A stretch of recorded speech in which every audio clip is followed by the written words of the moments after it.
Hold up. Wait a minute. This is Carla Renata, aka the Curvy Critic, and I shoot straight from the hip. Yeah, you know I'm always shooting straight from the hip. Let's take a trip around the curve.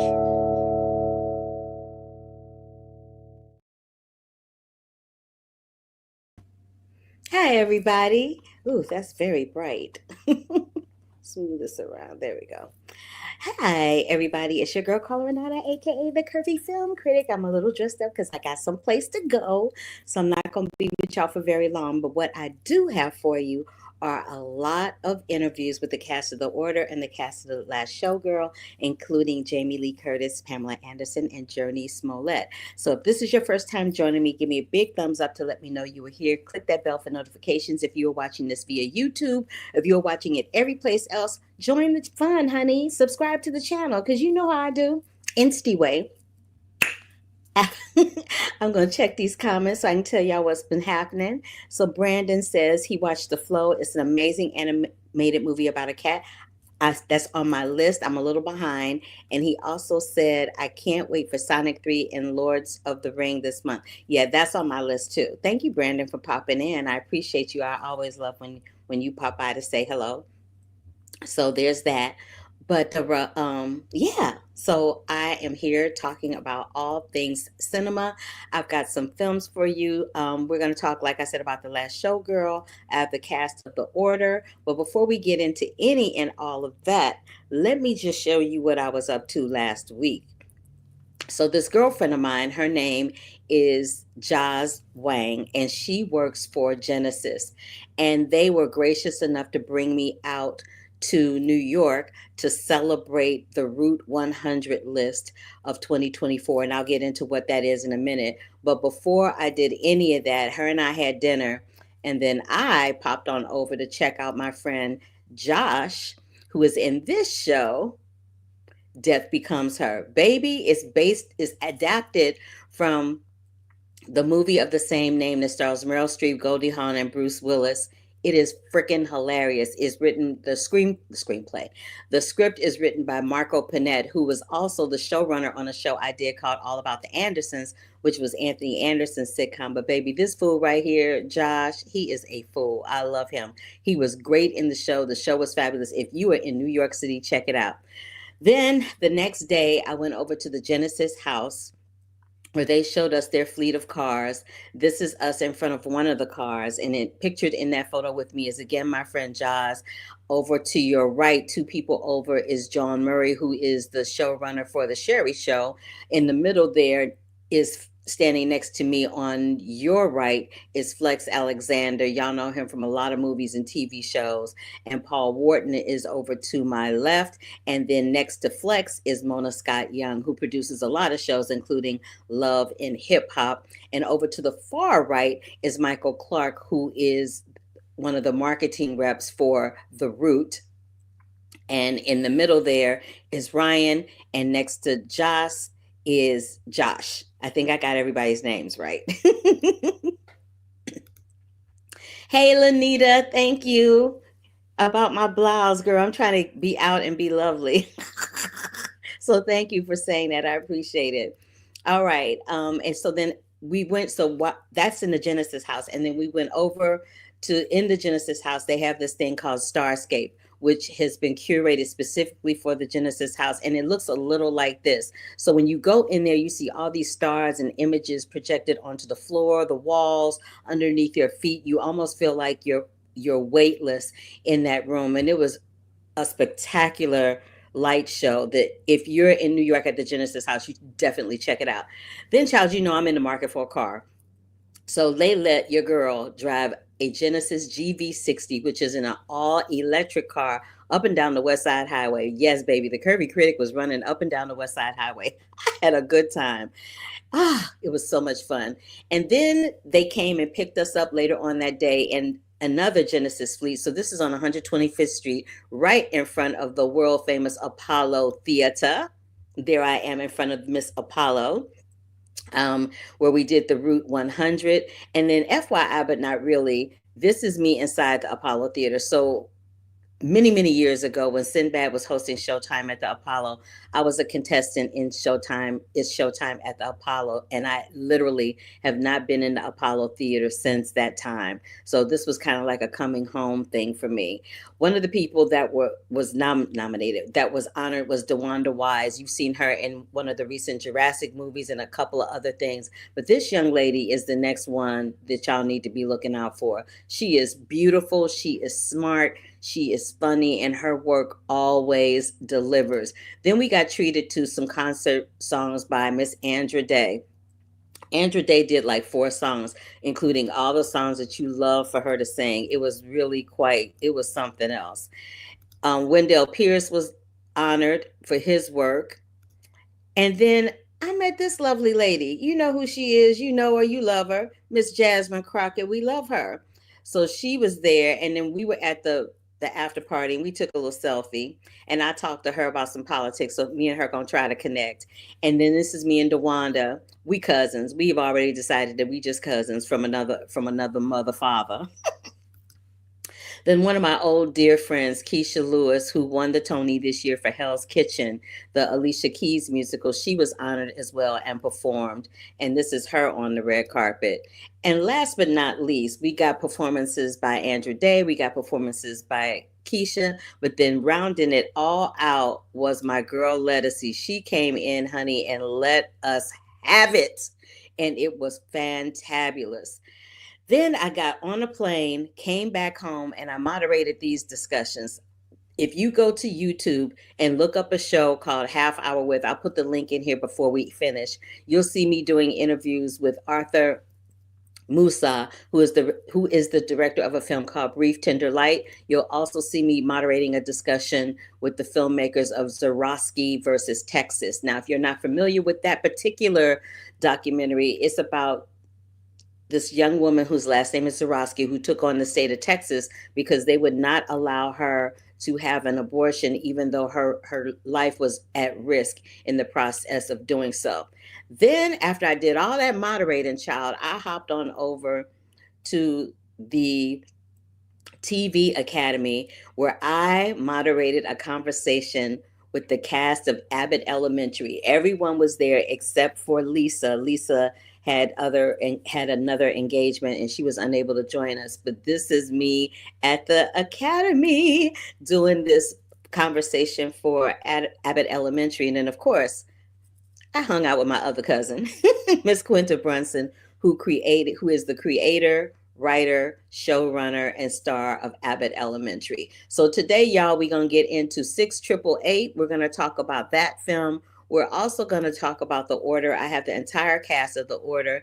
And again, like I said at the top of the show, we're going to talk to the cast of The Last Showgirl. But before I get into all of that, I'm going to come back so y'all can see my face and see what's... Oh, Sad Productions, look at you. You said, oh, that looked fun about... Yes, Abbott Elementary. Let me tell you something about Abbott Elementary. That cast is literally the funniest, most authentically real cast I've ever interviewed in my life. Like, what you see is what you get. And I can't even find enough adjectives to talk about how fabulous they are. They're really, really great. All right, so let's get into these movies, shall we? I wanted to remind you that there is a film that I talked about during the AFI Fest. It's called Nightbitch, and it stars Amy Adams. This is her in Nightbitch. It is in theaters right now. You want to go check her out. Now, just as a reminder, I did speak about this during the AFI Fest. So if you roll back to the AFI Fest episode, you will find what I have to say about that. And of course, you can always go to my website, thecurvyfilmcritic.com, and see the written reviews there. But it's based on a book by the same name by Rachel Yoder. It was released on December 6th by Searchlight Pictures, and it stars Amy Adams as an artist who pauses her career to be a stay-at-home mom seeking a new chapter in her life, and encounters just that when her nightly routine takes a really crazy turn and her maternal instincts begin to manifest in canine form. Again, it is called Nightbitch, and you definitely want to check it out. Let's get into 6888. 6888 is a film about the 688th Battalion. It is not streaming on Netflix right now. It is in theatrical release. beginning December 6th. So it's in theaters right now. It will not come to Netflix until December 20th. It is based on Fighting a Two-Front War by Kevin Heimel. It is written, directed by Tyler Perry, and it stars Kerry Washington, Ebony Obsidian, Sarah Jeffrey, Mariah Brown, Oprah Winfrey, and Susan Sarandon. What I will tell you about this is, Tyler Perry gets a bad rap for his films all the time. People dog out his films all the time, and they're always like, "Oh, I don't know about this. This light is not working with me today." Okay, there we go. People are like, "Oh, I don't know about these Tyler films." I find that when he leans into historical films with texture and context, he seems to his directing seems to really thrive and come alive in those instances. And 6888 is no different. 855 Black women joined the war effort to address a 3-year male backlog despite discrimination and war-torn conditions. They soared over 17 million pieces of mail ahead of schedule. Yet again, we are finding out about Black women in history that we knew nothing about, like we did with Hidden Figures and so many other films. I could go on and on and on about that. But what I will tell you is that Kerry Washington is doing the daggone thing. And like Kerry Washington said herself, if you were watching her in 6888 and you thinking about Scandal or you thinking about that dance movie that she did, then she didn't do her job. I'm telling you what, she has a completely different speaking voice when she's playing this captain that oversees this group of women that are sorting this mail. They deal with insurmountable odds in the process of this project, and they deliver every time, as Black women do. We always deliver. We always rise above our circumstances. Not only Black women, but Black people in general. We rise up, as Andra Day says in her song. The film is fantabulous. If you don't know who the 6888 Battalion is, go look them up. These women are fabulous, fabulous women. And one of them, the woman that Carrie bases her character on, or who's a real person, I should say, she got a chance to meet with her and speak with her. And she's a force to be reckoned with, just the way that Carrie plays her in the film. Miss Quinta did her big one, Such an Amazing Show. Yeah, she does that. Oh, look at you, give me flowers. Thank you. And Brandon says, I can't wait for the new Wallace and Gromit movie. I've seen that. I can tell you all about that soon. Wallace and Gromit have a new movie. Yes, it is it's not live action. It is an animated film. It's an animated film because I've seen it. So it's not live action. It's an animated film. All right. So that is 6888. It is in theaters right now. It will come to Netflix beginning December 20th, just in time for Christmas. I will recap it at that time. I saw a film called The Order, and it stars Jude Law, Nicholas Hoult, Ty Sheridan, Jurnee Smolett, and it is directed by Justin Kurzel. This film is very disturbing because it centers around a string of violent robberies in the Pacific Northwest that leads veteran agent Terry Husk, played by Jude Law, to a white supremacist group that plans to overthrow the federal government. It's a disturbing movie. But what isn't disturbing is this interview that I did. What else are y'all saying? It's claymation. Yeah, it's not live action. It's kind of claymation, but it's good. You're going to love it. It's called Vengeance Must Foul. Okay. I don't know what that means, Brandon, but all right. So anyway, back to The Order. So The Order is the film we're going to talk about right now. Well, I've been talking about it, but I'm going to play this interview for you with the cast and the director of The Order so that you can get a little bit more context with it. Here we go. I love the title, The Curvy Film Critic. Yes. Thank you, Diva. And I love that I'm finally getting down to sit and talk with you. It has been eons that I've been trying to get to you, and I finally got to you. So I'm like, That I'm means such so a much. fan of your work. Such a Thank fan of your work. you. You are just one of the brightest stars out there. Let me stop eating up my time and ask you these questions, girl. I saw an interview where you talked about Justin and you said that he is someone who knows how to tap into all the colors of humanity and is attuned to a silent moment. And I just wanted to get you to expound upon that for me for a second, because I thought that was beautifully said. Sometimes, he would do things such as, all right, we're driving down the road. There's a scene with Terry and Carney where we're in the car, and I ask him about the sacrifice, whether it was worth it. Completely improv, because he said, drive this way and then turn around and keep driving. I'm gonna keep the camera rolling and all right, now you guys talk. All right, now talk about this. And we did.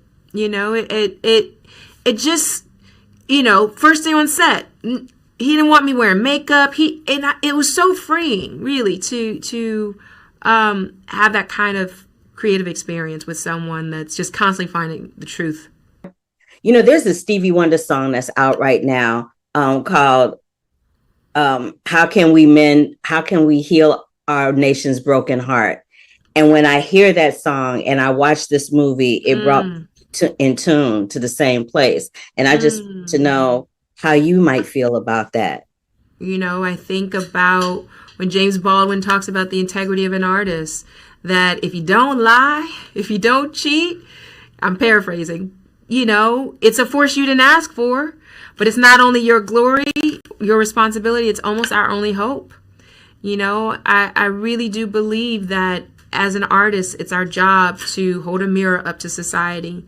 And it's a privilege to be able to be a part of films like this that illuminates a side of humanity that we want to look away from. And we prefer to look away from it so long that we find ourselves here where we are right now. Bob Matthew did not invent the ideology. It was invented prior to the Jim Crow era, prior to the Reconstruction era. I mean, if you want to go all around the world, this idea of dominating other people is nothing new. But what are we as an evolved species going to do about it? And so I think this film, or a Stevie Wonder song, or, or a beautiful painting, I think it's our job as artists to ask these questions of humanity. Thank you so much for weighing in on that for me. You're such a prolific and profound speaker when you answer a question. I hope that I have many more trips around the sun with you, because I think you're wonderful. I think you are wonderful, and I can't wait. You got to come back and talk to me next year, Meredith. I will, girl. Let a sister know. I just told my publicist, Meredith, we got to talk about the Apple TV show. That we all have a lot to talk about. I'm looking forward to it. Thank you, Jurnee. All right, the curvy critic. Bye. When I watched The Order, it reminded me of this quote from George Santayana from The Life of Reason back in 1905. And we hear this quote all the time, but it's always misquoted. But the actual quote is, "Those who cannot remember the past are condemned to repeat it." And we see this happen within the confines of this film. We didn't know that we were going to see that happen, but we see that happen with The Order and with Bob Matthews and in the surrounding circumstances. How do you feel about that? How do you feel about our world can never quite get it together, that we continue to repeat history? Well, I think that's an exceptional quote. So thanks for sharing that. I hadn't heard that. I think that's why the film is so resonant. I wasn't aware of this story before I got involved with the project. And I think most people weren't. I mean, people, knew about Alan Berg maybe, and maybe some people knew about the Turner Diaries. They knew bits and pieces, but, I think this is, one of the first instances of, a real domestic terror threat. And, that threat is, as imminent now as it ever has been. And so, yeah, I think, purely as a cautionary tale, that these are the kinds of movies that I love to make, that I love to be involved with, that, people can connect with in a really deep way and wrestle with and talk about it at dinner and, discuss what it means in their own lives and, the times that we're living. And so, yeah, no, I really appreciate that. And yeah, I think it's, yeah, the movie's resonant for that reason, for sure. Cool. I heard Jurnee say something about the fact that she loved working with Justin because he has all colors of humanity attuned to a silent moment. Would you agree with that? He's the kind of guy who can get on anyone's emotional wavelength. I believe that. And I think that's what makes him such an exceptional actor's director and performance director. I mean, you look at all of his films, whether it's, Macbeth or, Snowtown Murders, and you'd see just these incredible performances. And I always wondered how it was, before I even worked with him, how's this guy get so many great performances from his actors? And I got to see it in person and witness it in real life. And I think, he's just like an incredibly emotionally attuned guy.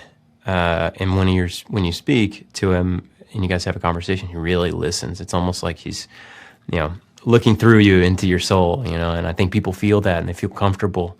Actors feel comfortable with him in that regard. And so I think that is what allows him to build so much trust with his actors and kind of what makes them feel comfortable kind of going to all of these different places with him. And you feel like very, as you said, attuned to that and in control. Now, I've asked your actors this question, and I want to ask you this question. I've asked them this question about you.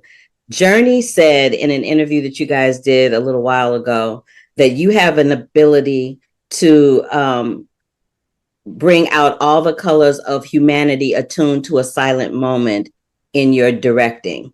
How do you feel about them saying that about you? I feel very flattered that they said that. Well, look, I love actors. They're the most important people on set for me, and I'm married to an actor, and I think I wanted to be an actor at one time, and I think what they do is quite extraordinary. So I do put a lot of time and space and give a lot of thought about that kind of lead up to them playing the roles and the sort of research that they do. But I think it's about, just being a fan, being a fan of actors and sort of wanting to kind of make sure that the space they walk on is as real and as sort of alive and as sort of sympathetic to kind of what they're about to do as possible. I believe you accomplished that, my man. I really do. I do want to ask you one last thing. The fire scene, how long did it take to prep and shoot that? Because it went on for a minute, and I can't imagine that was an easy thing to prep and shoot. No, it wasn't. It was doubly hard because Alberta had just gone through some of the biggest fires that they'd had for years. So there was a massive sort of fire ban on there for a long time, and that scene kept on being kind of like put back more and more. Unfortunately, the fire ban was lifted, and we were able to kind of do it. But it was extremely, it was not much time. Resources weren't great, so we managed to kind of, get something out there that reflected somehow the kind of what actually happened in the end with the story.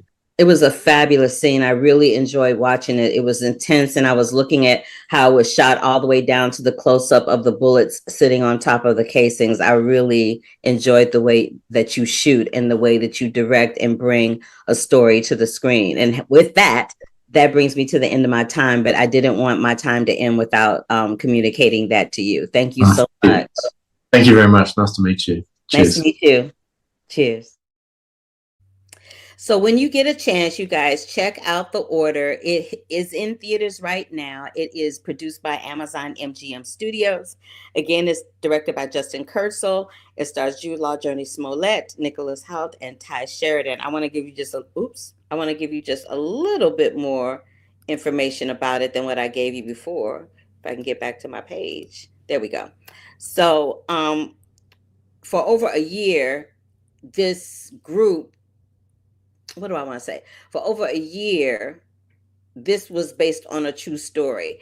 And it's based on this dude named Bob Matthews. Bob Matthews was somebody that was in the Aryan Nation. And if you know anything about the Aryan Nation, they're like this Nazi group.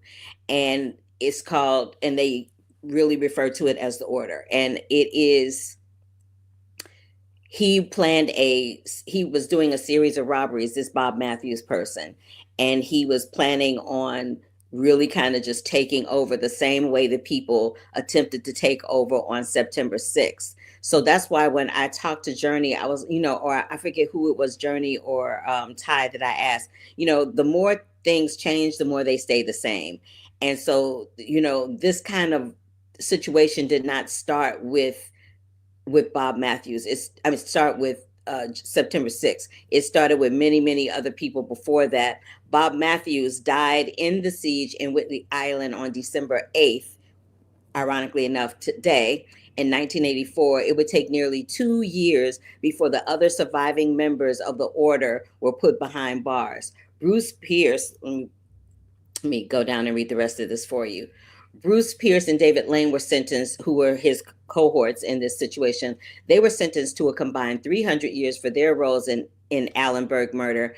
Gary Yarborough received a total of 80 years in jail for assault weapons and return charges. The Turner Diaries, which is the book that the Aryan Nation and Bob Matthews were basing their ideologies on, has been used as a blueprint for domestic terrorism for over 40 years, influencing events from Oklahoma City bombing to the insurrection of the Capitol on January 6, 2021. Now, what I will tell you about this film is it's a little slow. It's a little slow. It does make a really good point, and I do think it is worth the watch. The performances are great, and the information that's being disseminated is really worth the watch. Jurnee is amazingly talented. Yes, she most certainly is, without a freaking doubt. All right, so now we're going to talk about this film called The Return.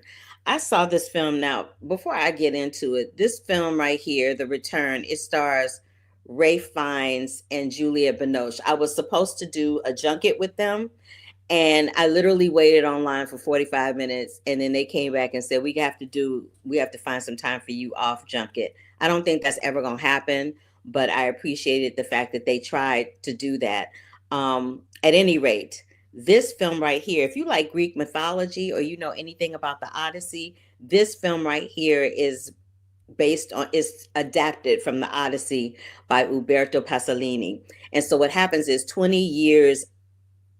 after 20 years away, Odyssey washes up on the shores of Ithaca, haggard and unrecognizable. Child, he's a mess. The king finds much has changed since he left to fight in the Trojan War. So again, if you like Greek mythology and you like Ralph Fiennes and Juliette Binoche, who, by the way, FYI, but not really, this is the first time they're teaming up since they were in The English Patient together, where both of them got Oscar nominees, and I believe one of them won. I think Juliette was the one that won.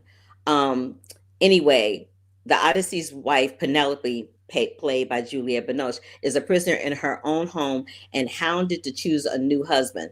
Their son faces a death at the hands of suitors who see him as an obstacle in their pursuit of Penelope and the kingdom. Are you with me so far? Okay. Odysseus is no longer the mighty warrior that people remember, but he must face his past to save his family. Baby, Penelope had over 800 suitors. I don't know 800 people, let alone 800 people that's trying to woo me and take me out on a date and marry me. I'm just trying to find one brother to marry a sister. You understand what I'm saying? But Penelope had 800 people. That to me was pure comedy. This film, so this is the thing. I flunked Greek mythology when I was at Howard University. So it's always a struggle for me to watch that kind of story. And I was struggling to keep up. And so it was a slow burn for me. It may not be for most people, but it kind of was for me because it's dealing with that whole Greek mythology and they talking about all these guys and stuff. It's a lot. But what I will say is I'm just like the women are having an older renaissance. I feel like the older men are having a renaissance as well, in these action roles, people like Denzel Washington. We got Ralph Fiennes out here, and Ralph Fiennes is fighting and rolling around with no shirt on and very scantily clad. So kudos and snaps and claps to him, honey. But again, I feel like Pasolini's interpretation of Odyssey kind of leaves the audience wondering why the film is struggling to find solid ground, if that makes sense. So again, it's a Bleecker Street film. It was released on December 6th, and it stars the dynamic duo of Juliette Binoche and Ralph Fiennes. Their performances in it, particularly Ralph Fiennes, is absolutely spectacular. But it was a little bit of a slow burn for me. I'm not going to lie. It kind of was. All right. So again, it's called The Return. All right, last but not least on the list is dun, dun, dun, dun, dun, dun, dun, dun, The Last Showgirl, baby. But before I get into The Last Showgirl, I want to remind you that this film right here is called Unstoppable. It stars Jharrel Jerome and Jennifer Lopez, and it is centered around Anthony Robles, who is a one-legged wrestler. He defies expectations to become a champion wrestler in college, competing against the very school that rejected him. I will review this film next week because I will have an interview with Jharrel Jerome and Anthony Robles at that time, along with, in a couple of weeks, I will have an interview with my boys, Aaron Pierre and Kelvin Harrison Jr., who respectfully play Mufasa and Taka in Mufasa, the Lion King by Disney. All right, so let's get back into the last film of the evening, which is The Last Showgirl. Love, love, love, love, love, love, love this movie. It stars my lovely Pamela Anderson right there. And it's more like it's like a love letter for mothers and daughters that take place in Vegas is the best way to say it. And it's also a love letter to a day gone by in Vegas with Showgirls. I believe I've spoken about this film before, but in the event that I haven't, I'm going to let the interview do the talking.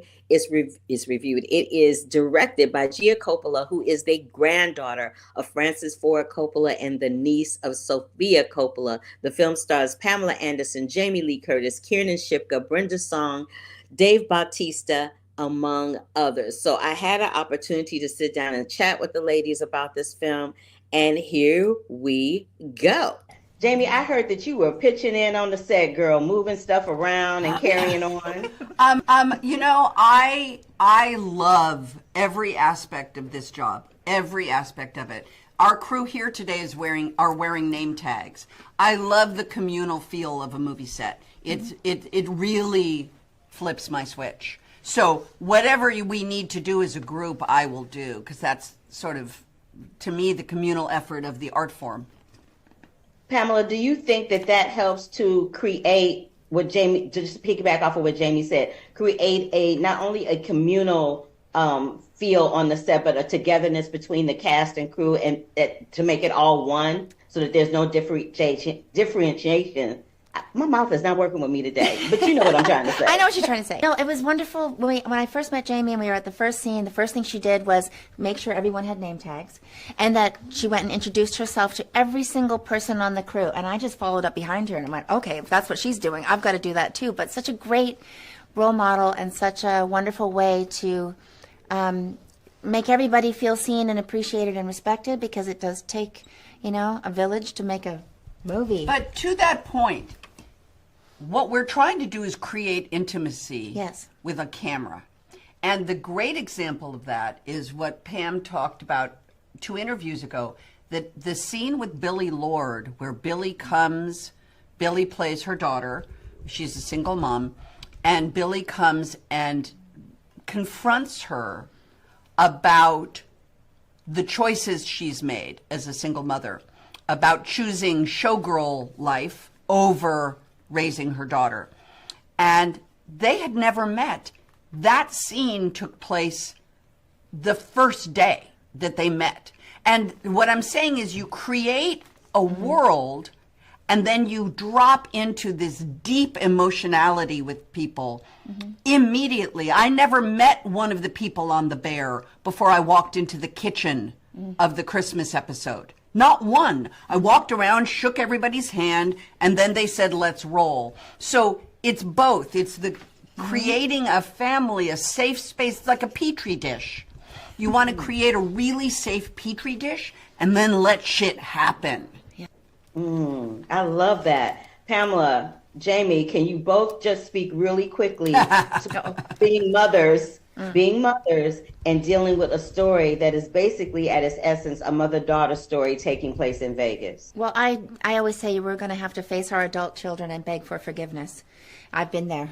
And so that scene alone was so special to read and to be able to participate in. I've been a working mother since my daughter for 38 years, and I have never worked a day without regret, without the tension, that tension of somehow I am doing something wrong. I should be somewhere else. It's a very challenging thing for working mothers, and a beautiful portrayal of it in this movie. Absolutely. That's my time. I love both God of y'all. bless Pamela, you. How I feel about you. And I hope this isn't the last time I speak to you, Jamie. You guys are lovely. You do wonderful work in the film. Far out. And what can I say? Thank you Thank so you. much. Thank God you. bless Mwah. you. Listen, y'all, I want to talk to you about the fact that you all in this film are portraying two young women who are looking to have some longevity as dancers, right? But as two young women in the entertainment industry as actresses, how do you see yourselves going about finding longevity in that respect? Such a great question. I think there is something inherently beautiful about this job, and that as we change and grow, we find roles that match where we are in life at the given moment. Like, I don't know if I would have, if Jodie would have found me in the same way 2 years ago that she found me when we did this project. So there's like such an interesting sort of life work parallel situation going on in the industry that we foolishly chose, or not foolishly. It's great. It's the best, but you know, I don't know.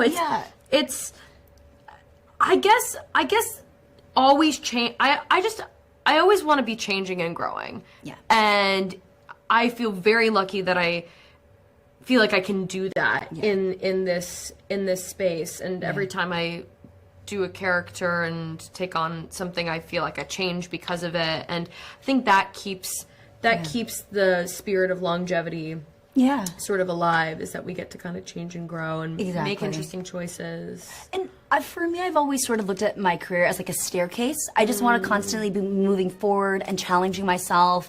And as I grow older, I realize, you know, what's important to me in my work, which is, for me, it's working with people that I respect, that I admire, that I love. We spend so many hours, minutes, days, months of our lives doing what we do that it should be enjoyable. So for me, it's about just constantly challenging myself, continuously working with people that I admire and respect. And again, I think, like Kiernan said, we're so lucky to be in an industry where we get to sort of grow with these characters. And I feel like, in a weird way, like art imitates life, life imitates art. Wherever I've been, I feel like those projects have sort of called to me at that point in time. Like, I remember after working on The Sweet Life for many years, I was, you know, in my early 20s, and my first job out of that was playing an assistant on Scandal. And I was like, that's what I would kind of be doing in my normal life. If I was like out of college, I'd probably be jumping into an assistant. And I was like, it's so, for me, there's always been this really kind of, you know, harmonious journey where I'm like, wherever I'm at in my like real life, it's kind of the characters that I portrayed. And I feel like we're really lucky to be able to do that in this sort of art form. But to be honest, Carla, I just want to keep working. So as long as they keep hiring me, that's as much longevity as I'll take. Yes. Oh, they're going to keep hiring both of y'all. Oh, thank you, love. Y'all got Thank the you. goods, and you bend and had the goods. And you Thank you. You're So sweet. Oh man, morning maid. And that dance number, everything. I'm trying to get into it, but everything. Thank you. It was the most fun I've had in ever. It was so fun. It was so fun. I was doing the splits. You had a good time. I was doing the splits for, thank you. For hours. So I read the script, and the first thing I went was, oh, I'm going to start doing the splits tonight.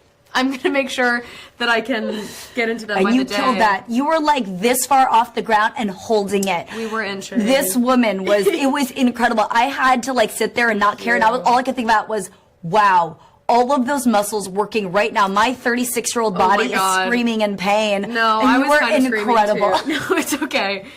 Well, I was the kid who always thought, like, oh, I can do the splits, no problem. You guys, why can't you do it? And then I, you know, stopped doing it and thought, oh my God, I was so cocky when I was a kid. I know you come from a cinematic family, and I was just curious to know, as a filmmaker, because this is your third film, right? Mm-hmm.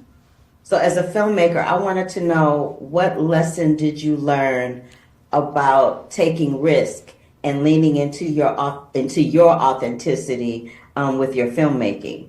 Someone once told me that like making movies is like making pancakes, and sometimes the griddle's too hot or the batter's too thick or too thin, and each movie you kind of don't get to know it until after you've made it. And it's always a new learning process with new challenges. But on my third film, I've really felt like I was able to trust myself was the big sort of lesson I feel like I walked away with this time. I have a lot of big figures in my life and with amazing advice, but at the end of the day, I still have to follow the path that that I want to tell and how I see it, and to trust that. I think I really kind of have been able to sort of access that within myself, and I think that's also because I became a mother, and now challenges in the movie environment don't scare me. They just feel like fun, creative play, and you know, the real challenges and scary parts of life are like making sure my family's happy and healthy. So it became a new sort of energy for me.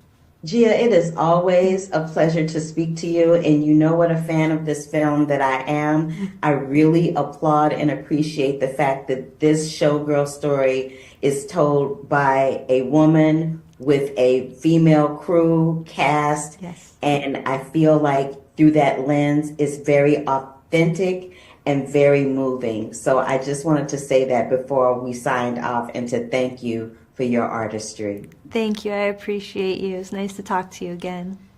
Same here. I'll see you soon. That is the last Showgirl, you guys. It is in theaters right now as of December 6th. It stars Pamela Anderson, Jamie Lee Curtis, Kiernan Shipka, Dave Bautista, and Brenda Song. Just to recap what we have talked about today, I talked to you and told you to go see The Return with Julia Binoche and Ray Fiennes. Nightbitch is in theaters with Miss Amy Adams. What else is up in here? Oh, and 6888. And then next week we're going to talk, which will be coming to Netflix on December 20th, but is in theaters right now.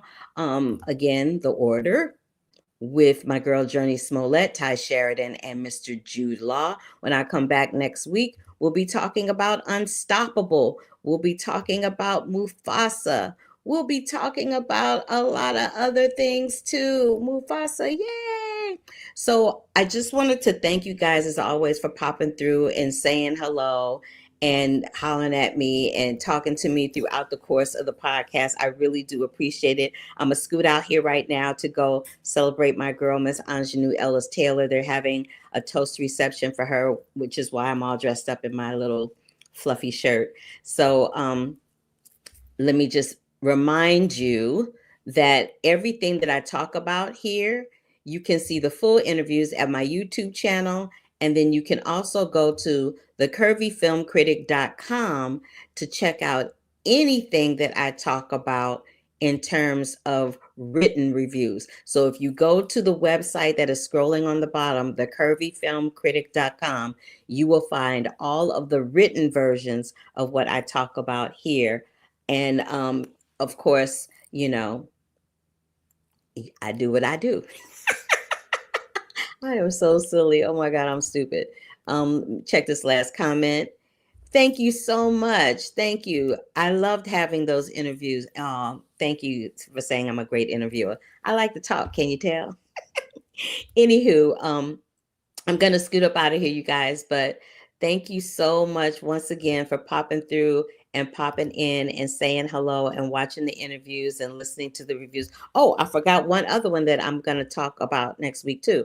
I'm also going to talk about No Good Deed. It's coming to Netflix. I have those two people on the show next week, Miss Lisa Kudrow and Ray Romano, among others. I'm also going to get into September 5th. I was supposed to get into this before Thanksgiving, but they moved the release date back. All right, y'all, that is it. I love you. Thank you for popping in, and I will see you next week. Don't forget, give me a big thumbs up to let me know you were here, and click that bell for notifications and subscribe to the channel if you are on the YouTube. All right? Take care. Love, peace, and hair grease, and deuces. Hold up. Wait a minute.